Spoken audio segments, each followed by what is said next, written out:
This book was never banned. It was quietly buried because it revealed too much. It didn't preach faith or mysticism. It delivered the method, a system for reprogramming reality through intention, vibration, and mental focus. Most saw symbols. A few saw instructions. In the dusty archives of esoteric libraries, lost among poorly understood alchemical treatises and spiritualist pamphlets, there circulates mention of a certain manuscript whose very existence defies explanation. The Secret Doctrine of the Rosicrucians has no commercial presence, receives no citations at mystic conferences, and appears in no catalogues of the great initiatic orders. Almost no one reads it, and even fewer discuss it. Some say that's exactly how it should be. What makes this book so deliberately overlooked? Unlike classic grimoires such as the Clavicular Salamones or the codified volumes of Theosophy, this work doesn't flaunt threats or ritualistic enchantments. Its language is technical, direct, almost clinical. But what it reveals calls into question everything we thought we knew about consciousness, reality, and the mind's role in designing the universe. Most seekers pass by it without knowing it's there, camouflaged under its deliberately harmless title. Published in 1918 under the pseudonym Magus Incognito, the work carried within its very attribution the first layer of enigma, the hidden magus with no precise dates, no biography, no trail. For decades this book gained no spotlight. Even among occultism scholars, few seem to have actually read it. Those who have and dared to comment claim its content isn't just esoteric but dangerous, not because of its form but because of the power contained in its information. Even before quantum physics or the popularization of consciousness field theories, this book spoke of thought forms capable of altering reality's substance, mental flames that rekindle subtle planes of being, and invisible energetic structures sustaining the visible cosmos. Topics that would gain scientific credibility almost a century later were already articulated with mathematical precision. The work proposes a cosmic understanding system dividing existence into 7 planes of consciousness, not metaphorically but with scientific rigor. The manuscript walks through revolutionary ideas with startling boldness. It affirms that the mind is a forgotten natural technology capable of accessing and transmuting the universe's field of possibilities. But this mind only reveals itself to those who transcend the limits of the common self. The author implies that ancient Rosicrucian masters never desired these truths open to the profane world, and that this knowledge leaked out against their intentions. Why hide something like this? The explanation lies in what the text reveals with calculated subtlety. Magus Incognito warns that the power of mental creation, if activated without internal mastery, transforms into a tool of self-destruction. He doesn't speak of spells but of focus, attention, and will. In one particularly enigmatic passage, he declares, "Thoughts shape the ether, and the ether is the fabric from which matter is born. Reality is a mental mirror. Masters don't create miracles, they just think with more clarity." The book articulates a bold thesis. Reality as we know it is a collective mental projection structured by universal archetypes and modulated by individual mind vibrations. This he calls mental alchemy, an occult technique transmitted orally for centuries and sealed among invisible orders until it was compiled in this volume. The paradox emerges: how did such disruptive content end up printed in the United States at the beginning of the 20th century? How did it survive intact through time, censorship, and the dilution of ancestral wisdom? The most plausible explanation comes from the author himself, disguised between the lines. Knowledge only reveals itself to those ready to perceive it. Others simply cannot access it even when it lies before their eyes.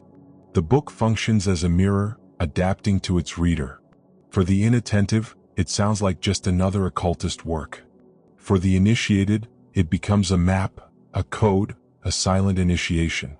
This adaptive quality makes the work most dangerous because it doesn't impose dogmas, doesn't require masters, doesn't demand temples. It teaches the reader to become their own alchemist. In certain discrete circles of modern occultism, a maxim permeates all actions though never spoken aloud. What gives power isn't what you know but what you keep silent.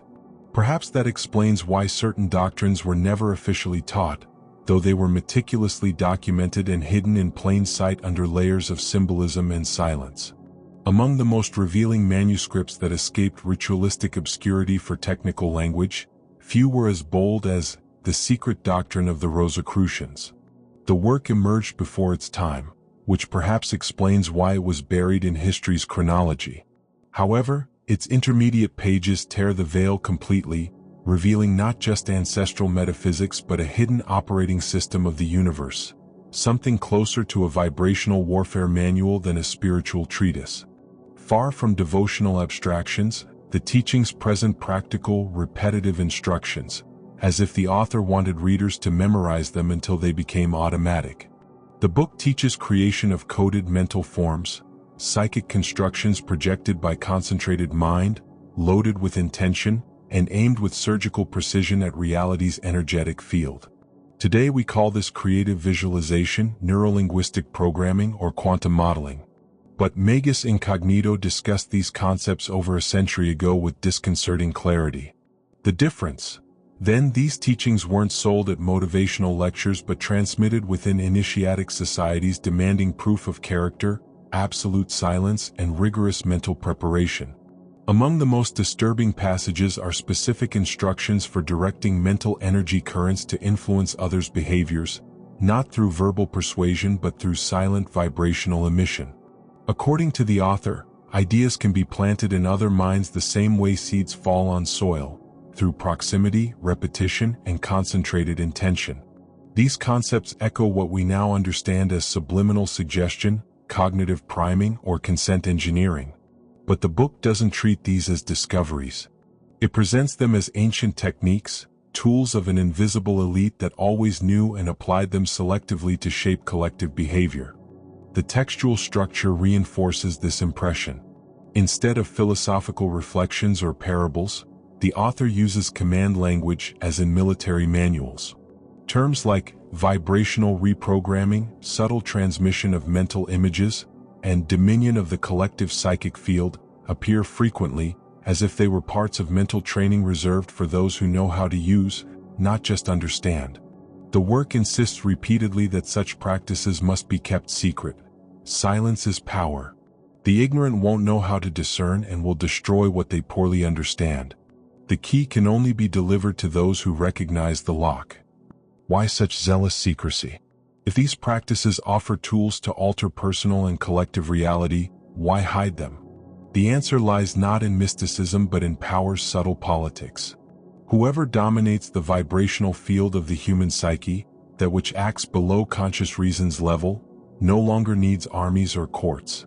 They influence without being perceived, decide without anyone realizing there was a choice.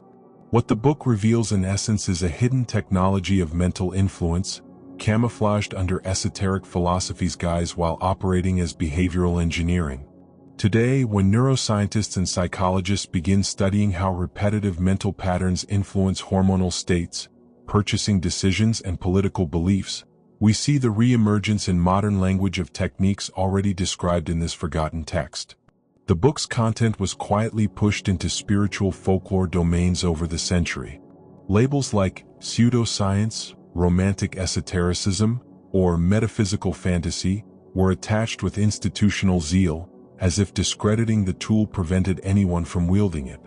While this knowledge was publicly ridiculed, it continued being applied discreetly by the right hands, in advertising, propaganda, politics, not to liberate consciousness but to keep it asleep. The secret doctrine of the Rosicrucians was perhaps never forgotten by chance. It may have been deliberately silenced not for being harmless but for being too practical, for teaching that the mind is a weapon and whoever learns to use it can move the world without touching it. The book's silent fate raises an inevitable question. Why did a work with such disruptive potential disappear almost completely from academic, cultural, and historical radar? It wasn't burned or officially censored. It just vanished. Most intriguingly, this disappearance happened without fanfare, a subtle, meticulous, almost elegant erasure, as if someone influential wanted the work to continue existing but remain invisible. Unlike other esoteric works from the same period, the Kybalion, which influenced modern thinkers, or the Secret Doctrine, which became the subject of academic symposiums, Magus Incognitos book was never seriously investigated by university research centers or mainstream historians. It doesn't appear in compendiums, reference bibliographies, or official archives about Western occultism. It's as if it had no historical importance, or worse, as if it had never existed. But this doesn't correspond to reality. What the work presents systematically are mental models that anticipate by decades the principles underlying disciplines like bioenergetics, neuroplasticity, subtle field physics, and techniques used in unconventional warfare protocols. Yet it remains classified in editorial catalogs as spiritual fiction, folkloristic esotericism, or pseudoscience. Those who examine the work's pages without prejudices filter quickly realize they're not facing empty speculations or metaphorical narratives. The text brings precise mental diagrams, vibrational manipulation schemes, descriptions of thought's energetic structure, and emotional transmutation tables, all laid out with pedagogical objectivity. They're not dogmatic assertions but instructions. That's exactly why its exclusion from institutional debate seems deliberate. At decisive historical moments, what threatens the current model is rarely fought with fire. It's erased through denial. The case of this book perfectly illustrates this tactic. Erasure didn't occur through criticism but through absence. Nothing discredits an idea more than pretending it's unworthy of discussion. This selective silencing pattern becomes evident when observing treatment given to works with similar but less dangerous content. The Kybalion, for example, also addresses mental and universal laws but does so symbolically, allegorically, without delivering practical tools. The Secret Doctrine of the Rosicrucians goes further. It teaches operation with techniques, sequences, and almost scientific language. There's the critical difference. Symbolism is harmless, a technique is not. Perhaps that explains why it was classified as pseudoscience and filed in discredit's limbo. Most surprisingly, the book's central ideas began reappearing disguised in recent years under labels more palatable to the establishment. Modern neuroscience speaks of neuroplasticity and synaptic reconnection via visualization. Particle physics suggests the observer influences the field. Researchers like Rupert Sheldrake explore morphic fields and collective mental patterns. Military training manuals from the declassified Stargate project describe remote perception and psychic programming techniques that echo point by point what was described in that forgotten 1918 book. The content was repurposed with different packaging, under control. What hides behind the absence of citations, lack of academic studies, and editorial marginalization isn't irrelevance. It's institutional risk. Risk to the mechanistic logic sustaining modern science's pillars, to the materialist paradigm structuring our universities, and above all, to the monopoly certain institutions hold over knowledge of how reality is shaped. When something is ignored by all official channels but its ideas resurface in the strategic elite's hands, it's no longer negligence, it's deliberate suppression. This book wasn't forgotten because it was harmless. It was silenced because it's functional, because it reveals something that should never have been opened, because it allows any awakened mind to understand the mechanisms by which it's constantly influenced and perhaps, if they know how to apply what's there, to free themselves. True freedom isn't something the system distributes, it's something that's rediscovered. Sometimes you just need to find the right book, even if it's been buried where no one should look. Until now, the trail was one of silence, a well-orchestrated, systematic erasure. But all it took was one loose thread for everything to begin revealing itself. Behind the curtain was William Walker Atkinson, lawyer, editor, occultist, and one of the most discreet intellectual architects of 20th century American esotericism. Atkinson is known for writing dozens of books under multiple pseudonyms like Yogi Ramakaraka and Theron Q. Dumont. But this one is different. It's not a spiritual work in the devotional sense. It's an artifact, a camouflage device. The Secret Doctrine of the Rosicrucians presents itself as an introductory treatise on Rosicrucian philosophy but delivers much more than mystical symbolism or metaphysical speculations. Read carefully, or more precisely with the inner eye activated, the work reveals operational protocols of psychic control, practical instructions for vibrational induction, and techniques for mental field expansion. It's literally a psychic warfare manual disguised as initiatic philosophy. One central premise is using the human mind as a frequency transmitter capable of modulating surrounding reality through mental images, symbolic codes, and conscious vibratory patterns. The thought forms described throughout aren't addressed as allegorical concepts but as functional mechanisms, step-by-step instructions to project intention, manipulate energetic response, and restructure material circumstances. At a time when science was still struggling to understand the collective unconscious, Atkinson spoke directly about planting ideas in other minds through concentrated vibration. Something today easily associated with neurological priming, limbic resonance, or subliminal pattern transmission. More than theory, he delivered operational doctrine. Surprisingly, the book circulated without resistance. First editions were discreetly published by independent publishers without marketing campaigns, scandals, or religious censorship. The reason was simple: nobody paid attention. At first reading, the text seemed like just another esoteric compendium. But to eyes that understand Hermeticism, energetic neuroscience, and ceremonial magic foundations, each chapter reveals itself as a coded protocol, mental technology embedded under symbolism layers. Atkinson, knowing well the risks of transmitting this knowledge openly, opted for an invisible dissemination model, writing for those who know how to read with another mind. Several clues reinforce this thesis. The book systematically uses diagrams, tables, and creative aphorisms that may seem poetic or symbolic at first glance, but with the correct frame of reference, especially from Eastern traditions and modern energetic psychology systems. These structures reveal themselves as true mental maps for reorganizing perception and modeling reality. We're discussing techniques that a century later would be rediscovered in military neuroconditioning projects, secret remote perception protocols, and consciousness morphic field studies. Why did Atkinson decide to hide this content within a Rosicrucian work?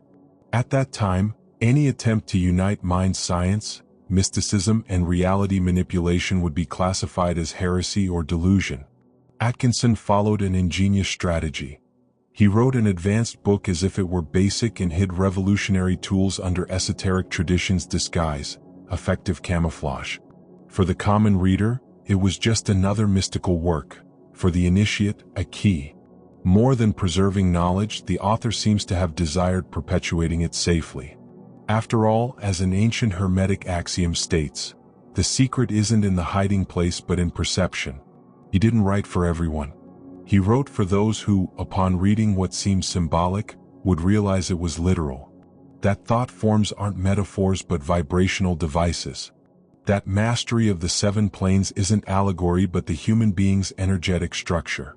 That the book wasn't a spiritual proposal but a tool, so powerful it needed hiding within a harmless format, waiting in silence for the moment when prepared minds could decode it. That moment may have arrived. When rescuing this manuscript, we no longer read it with 1,918 eyes but with current data. We realize what it really is: an advanced vibrational programming manual hidden under tradition's veils, written to resist time and perhaps survive any attempt to control human consciousness. Every control structure sustains itself on a simple principle: making the individual believe they have no power. That's why when knowledge emerges affirming the opposite and even teaches how to access this power, it becomes a threat not just to the current system but to social reality's very architecture. The Secret Doctrine of the Rosicrucians does exactly that. The work needed hiding because it doesn't teach belief, it teaches operation. The Rosicrucian doctrine's core, revealed by William Walker Atkinson, doesn't revolve around blind faith, religious morality, or mystical ecstasy. Its focus is technical, direct, structured. We're facing a true treatise on consciousness engineering with a clear proposal. Reality isn't something you suffer but something you configure. At this doctrine's heart rests a triad that, if properly understood and applied, transforms the individual into a vibrational operator. Vibration, visualization, and symbolic repetition. These three axes support all reality manifestation according to the book. Chapters like The Astral Plane and Its Currents or Cosmic Mentalism describe with clinical precision how to use specific breathing techniques to activate latent vital energy, maintain stable mental images to facilitate event materialization, and align personal intention fields with universal vibratory patterns, generating what today would be called reality resonance. Perhaps the most sensitive and disturbing point is the section teaching readers to emit modulated mental waves, consciously charged and directed to influence other individuals' behavior. This part describes what Atkinson calls silent astral bonding, a psychic connection established with another mind without verbal contact, conscious permission, or detectable traces. For the unprepared reader, this would seem like fantasy or esoteric exaggeration. But someone familiar with indirect hypnosis, subliminal suggestion, morphic fields, or nonverbal communication protocols would understand what's being transmitted. Advanced mental influence strategies coded with hermetic language to go unnoticed. The work teaches essentially how to break intermediaries between mind and world, how to reverse the external dependency game, whether dogmatic religions, paternalistic governments, or social structures promoting passivity. The teaching is liberating but explosive. If everyone knew how to operate this consciousness technology, the power pyramid sustaining the current system would collapse. That's why it was never taught at scale. Atkinson, aware of this potential, chose to encode this content. The work was made to be read as an enigma, a puzzle completing itself only before a prepared mind. For everyone else, just an esoteric curiosity, symbols and archaic expressions. But what's there is real, not as theory but as practice, and it works. Breathing, image fixation, symbolic repetition, vibrational induction, intention projection, and psychic manipulation, all presented with naturalness that only someone who truly mastered these operations could transmit. Most alarming is realizing how these same concepts emerged later, masked, segmented, sanitized in areas like coaching, behavioral psychology, mass marketing, and classified military operations, but always with a crucial difference. Without delivering the complete key. Fragmented, they became harmless. Only when understood together, as Atkinson taught them, do they reveal their true reach. The knowledge contained in this book wasn't forgotten out of disinterest. It was deliberately excluded from public collection not because it was false but because it represents the exact opposite of institutional control logic. While modern culture repeats the mantra that everything is external, this manuscript teaches that everything starts from within and that the external world is just the moldable reflection of an awakened mind. That's the true heresy and perhaps freedom's last frontier, because a mind trained to operate at this level no longer needs authority systems. It becomes sovereign. Internal sovereignty is the only revolution the system can never tolerate. Behind esoteric history scenes, silence can be as revealing as fanfare. In The Secret Doctrine of the Rosicrucians case, what draws attention isn't the absence of recognition but forgetfulness's precision. William Walker Atkinson, author of dozens of works under distinct pseudonyms, died without public tribute, without legacy debates, and above all, without proper highlight to his most dangerous work. While names like Blavatsky, Crowley, and Rudolf Steiner were loved or hated, constantly debated, Atkinson was simply erased, not by chance. Unlike his contemporaries who structured orders, hierarchies, and complex rituals to transmit knowledge, Atkinson dared deliver knowledge without intermediaries. The Secret Doctrine of the Rosicrucians doesn't require formal initiation, submission to external symbols, or organizational loyalty. Its proposal is direct and therefore subversive. The mind is the temple, the operator, and the altar. The spirituality proposed doesn't bow before dogmas, priests, or authorities. It activates from inside out. That's the biggest taboo. His book represented a silent threat not just to institutionalized religions but to scientific and political structures that since the 19th century began framing the human being as a mere biological gear. Atkinson broke with this mechanistic vision. He proposed that consciousness wasn't a brain byproduct but reality's organizing matrix, and more, that it could be trained, amplified, and used to modify the physical, mental, and emotional world. This doctrine, if popularized, would undermine not only religious traditions' foundations but also modern knowledge monopolies, universities, laboratories, governments. By showing that the sacred is accessible without intermediaries and that reality's creative power is within each mind, Atkinson lit a fuse the system could never allow to reach the masses. The result? Strategic forgetfulness. While his other works, disguised under exotic names like Yogi Ramakaraka, circulated freely as self-help literature or Eastern philosophy, the secret doctrine of the Rosicrucians was removed from center stage. It wasn't formally censored but buried under discredited layers, filed on obscure shelves, and reduced to mystical curiosity. However, the ideas contained didn't disappear. They were replicated, appropriated, repackaged, and used in specific spheres. Decades after its publication, principles almost identical to those described by Atkinson began appearing in unexpected places. Declassified CIA files like those from the Stargate project revealed use of remote viewing techniques, mental influence, consciousness state modulation, and distant event reading, strategies essentially described in 1918 under other names in the book's ignored pages. Coincidence or evidence that someone understood exactly what was there and saw strategic advantage? Atkinson wasn't talking about religion. He was talking about a consciousness operating system executable by anyone willing to understand its principles. He wasn't selling faith, he was offering autonomy. This autonomy scares any structure based on collective submission.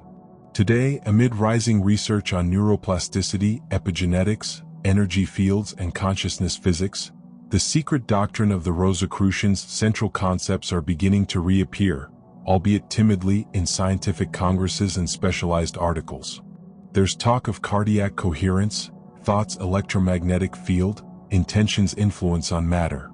Researchers like Joe Dispenza, Bruce Lipton, and Greg Braden explore ideas resonating deeply with what Atkinson had already coded. Yet curiously, his name is almost never cited. The origin remains obscured, as if the system could accept the ideas as long as it didn't reveal who formulated them first. As if truth could circulate as long as it didn't fully empower the individual, as long as the complete key wasn't delivered, as long as the operator remained dependent on modern techniques, specialists, paid courses, institutions. But the book wasn't written to be part of a market. It was written to survive time and repression, and it survived.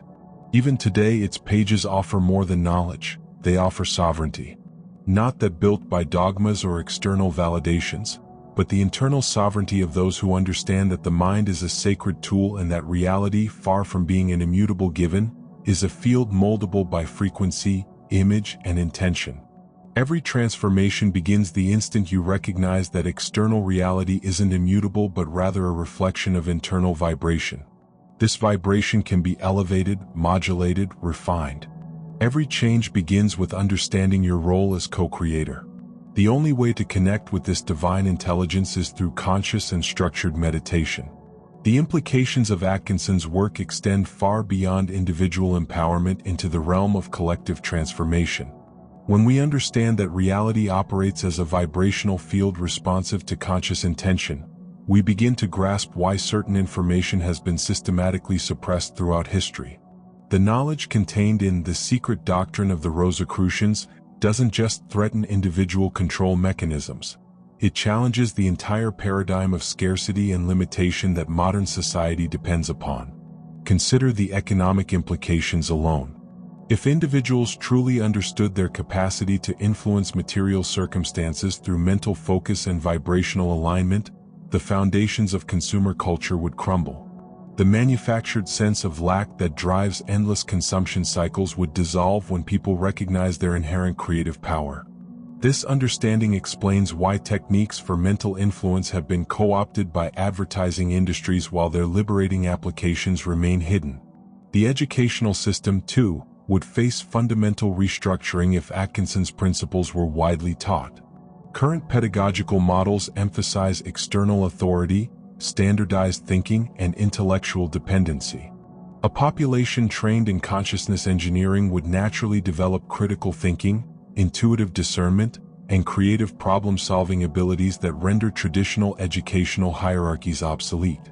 Perhaps most significantly, the political ramifications of widespread consciousness literacy would be revolutionary. Democratic systems rely on populations who believe they need representatives to think and decide for them. Citizens who understand their capacity to directly influence reality through focused intention would naturally organize around principles of authentic self-governance rather than surrendering power to distant authorities. The medical establishment, built upon mechanistic models of human biology, would also face profound challenges. Atkinson's work implies that consciousness directly influences physical health through energetic patterns and vibrational states. This understanding, combined with documented research on placebo effects, psychoneuroimmunology, and mind-body healing, suggests that much of modern medicine's complexity stems from ignoring consciousness's primary role in health and disease. The suppression of these ideas isn't merely historical curiosity, it continues today through sophisticated methods. Academic institutions use peer review processes to filter out research challenging materialist assumptions. Media corporations shape public discourse by marginalizing topics related to consciousness studies. Publishing houses avoid works that might empower readers beyond consumer dependence. The mechanisms of control have evolved, but the fundamental strategy remains: keep transformative knowledge fragmented and theoretical rather than practical and applicable. Yet the digital age has created unprecedented opportunities for information dissemination. Ancient wisdom traditions that once required decades of initiatic preparation can now be accessed instantly. The same technologies used for surveillance and manipulation can become tools for awakening and empowerment. Individuals worldwide are discovering that the barriers to consciousness development were artificial constructs rather than natural limitations. The emergence of quantum physics has provided scientific language for concepts that mystics have understood for millennia. Observer effect, quantum entanglement, and field theory offer respectable frameworks for discussing ideas that were previously dismissed as supernatural nonsense. This convergence of ancient wisdom and modern science creates fertile ground for the practical application of consciousness technologies. Climate change and global crises are forcing humanity to question fundamental assumptions about reality and our relationship to the natural world. The mechanistic worldview that created these problems cannot solve them. A shift toward understanding consciousness as reality's organizing principle becomes not just personally liberating but collectively necessary for species survival. The financial system, too, depends upon collective belief in scarcity and competition. Atkinson's work suggests that abundance is consciousness's natural state, artificially constrained by mental conditioning and energetic patterns. Populations who understand these principles would naturally create economic models based on cooperation, creativity, and sustainable resource circulation rather than exploitation and hoarding. The technological revolution, particularly artificial intelligence development, raises profound questions about consciousness nature. As machines begin exhibiting behaviors previously considered uniquely human, the materialist assumption that consciousness emerges from complex computation faces serious challenges. Atkinson's model of consciousness as fundamental reality offers alternative frameworks for understanding both artificial and natural intelligence. Social media platforms, designed to capture and monetize attention, inadvertently demonstrate principles that Atkinson described regarding mental influence and collective behavior modification. Understanding these mechanisms empowers individuals to maintain conscious sovereignty rather than becoming passive consumers of manufactured consent. The resurgence of interest in meditation, energy healing, and consciousness exploration reflects humanity's intuitive recognition that transformative power lies within. Despite institutional resistance, these practices continue spreading because they deliver tangible results. People discover that focused attention, emotional regulation, and intentional visualization produce measurable changes in their experience of reality. The pharmaceutical industry's dominance depends partially on populations believing that emotional and psychological well-being requires external chemical intervention. Atkinson's approach suggests that consciousness itself, properly understood and applied, contains the tools necessary for mental and emotional transformation. This understanding doesn't negate legitimate medical intervention but restores awareness of consciousness's primary role in health and healing. Religious institutions face similar challenges as individuals discover direct access to spiritual experience without institutional mediation. The democratization of mystical knowledge threatens hierarchical systems that have traditionally controlled access to the divine. Yet this transformation also offers opportunities for authentic spiritual community based on shared exploration rather than enforced belief. The implications extend into artistic and creative fields as well. Understanding consciousness as reality's organizing principle reveals creativity not as exceptional talent but as natural human capacity. Artists, writers, and innovators who apply these principles report dramatic improvements in creative flow, inspiration, and manifestation of artistic vision. Scientific research itself would be revolutionized by widespread understanding of observer effect and consciousness's role in experimental outcomes. The artificial separation between subjective experience and objective measurement would dissolve, leading to more comprehensive and accurate models of natural phenomena. The current global awakening represents the return of knowledge that has been systematically suppressed for centuries.